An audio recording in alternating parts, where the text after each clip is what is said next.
What's up, guys? Welcome back to another episode of Joe Culpepper Outdoors. I'm Joe Culpepper, and today we're going to be doing another gear review.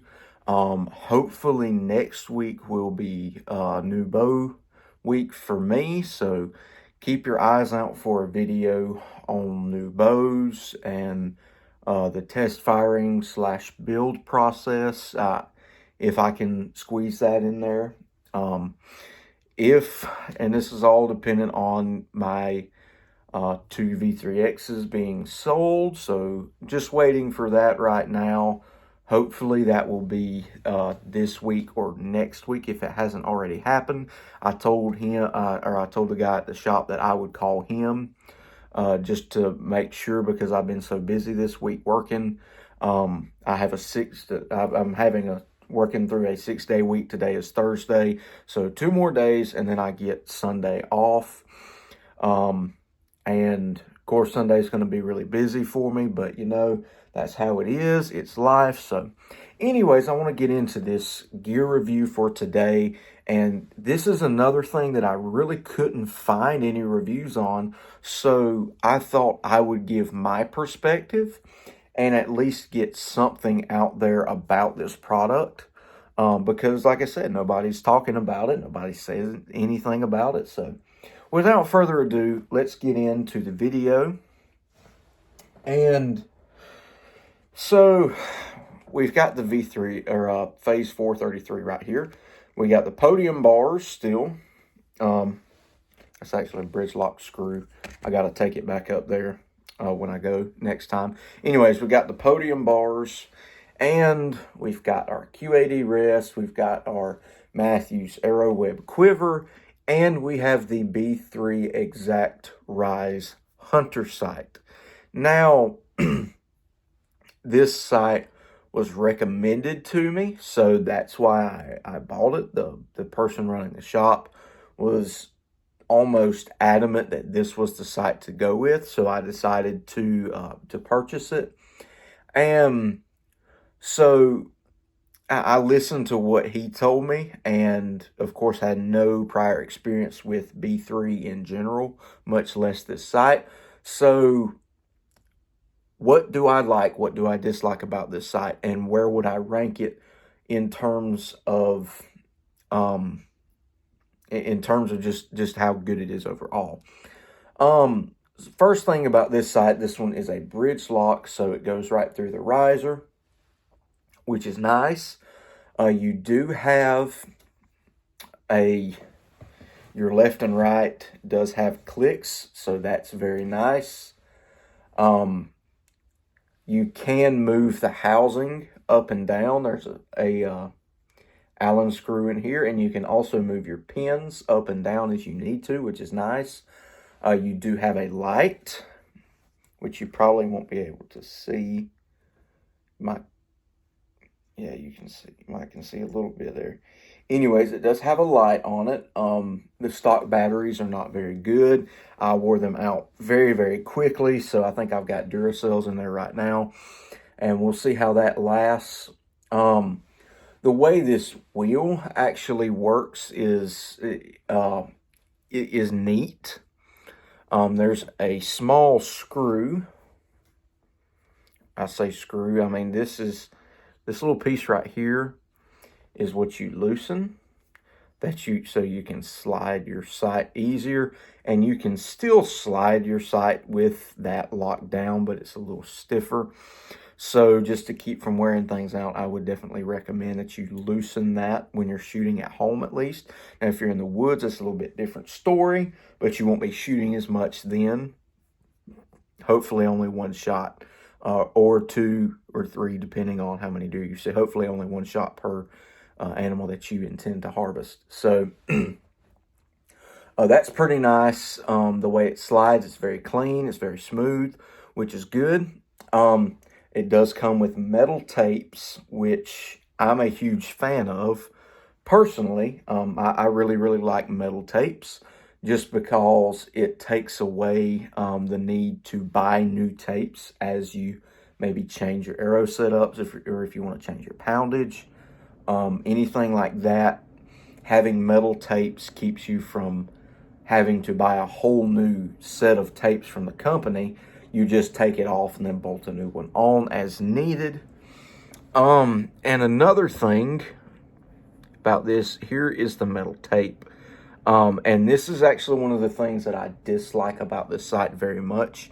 If you look at the way this tape is set up, you're going to see your 20, 30, 40, and you're going to see, 20, 25, 30, 35, and then so on. And you will have, which the camera just can't pick up, you've got little dots between these hash marks, and that represents 2.5 yards.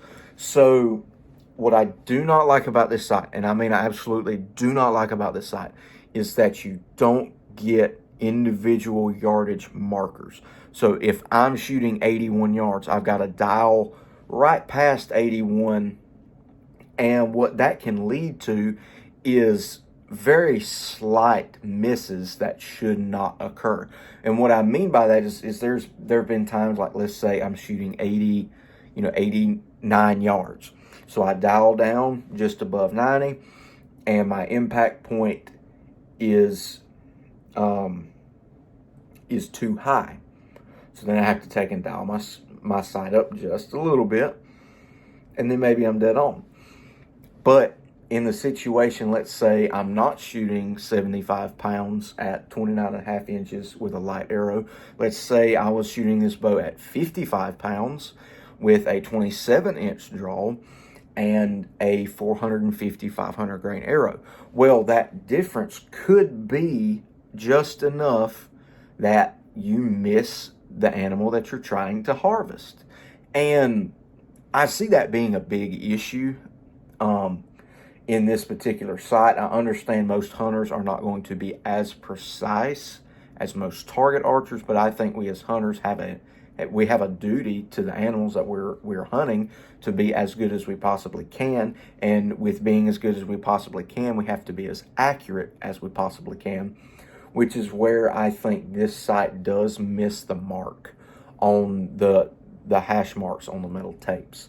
So you can also put a paper tape on this, which is just the wheel, but you are limited to the ones provided to you by B3 if you don't have access to the software to print one out for the specific wheel. And those tapes have the same problem as the metal tapes, in they don't have individual yardage markers. So I wouldn't really think it's imperative to run 2 tapes.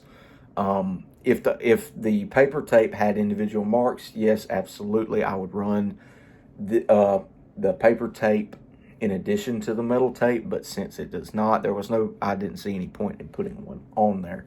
So, moving on to the next thing, this is a 3-pin slider.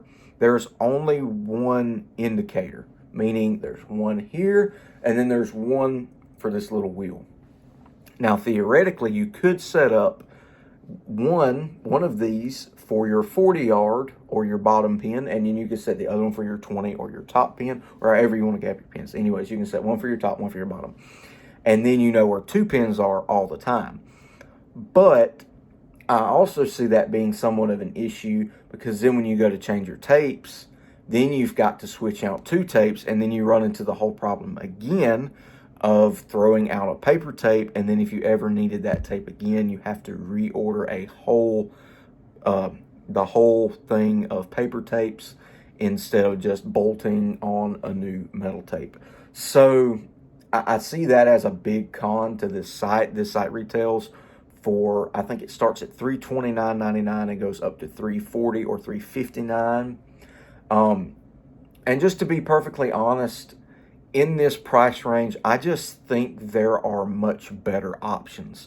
CBE makes a 3-pin vertical that's new for this year. Of course, it's only offered in a dovetail, but you can get the adapter for a bridge lock or for a peak mount for an additional, I think, 40, 50 bucks maybe, which is a little high, but whatever.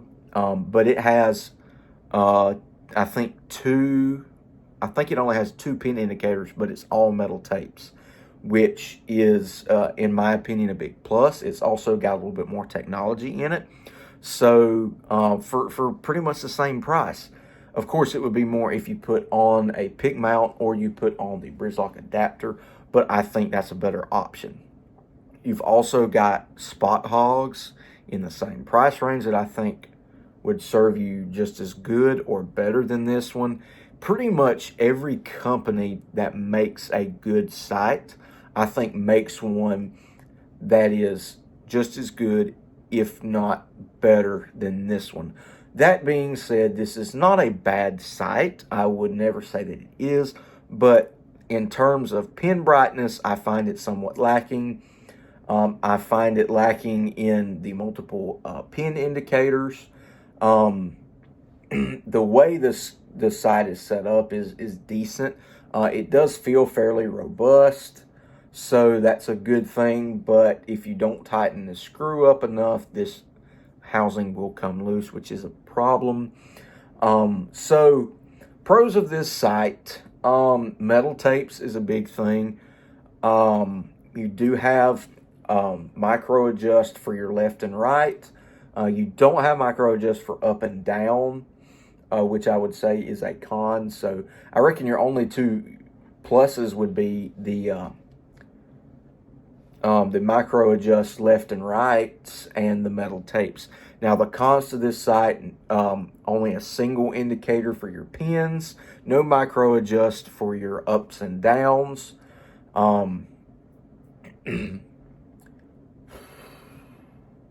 Trying to think of if there's really any others. The pin brightness is not great. And it's also hard to keep the pins exactly bright enough, which is why I have this secondary rubber band over this so I can control how bright it is with the light. So the pins I find lacking. Other than that, I think it's a pretty decent sight. I would never say that this is a bad sight. Definitely not one I would recommend to use over the other ones available on the market today.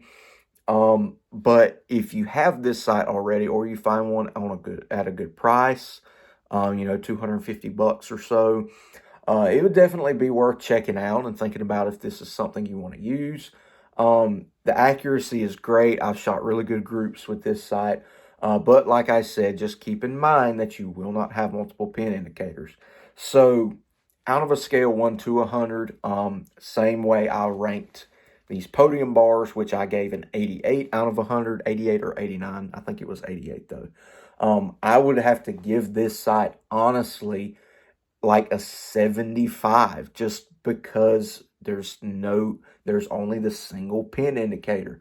And there's no micro adjust for your elevation. It's all just loosen the screw and then physically move the housing where it needs to go, which I don't think is a super good option for most guys, especially if you're hunting out west where you're going to be making some longer shots. So I think 75 out of 100 is still a good score. It's not a great score. And this sight, like I said, is a good sight. It does what it's supposed to do, but I would not say that this is the ultimate sight or the best bow sight by any means. I think you could do just as good or better with the same amount of money and actually get rid of some of the problems that I have, or some of the cons that I've mentioned today. So with that being said, I don't want anyone to think that I'm bashing B3. I'm not. The likelihood of someone that works there or even cares enough about this, seeing this video and getting upset with me is so incredibly low that I'm not too worried about it. But if someone does, B3, please put a micro adjust for your elevation on the B3 Exact Hunter and give us some multiple pin indicators.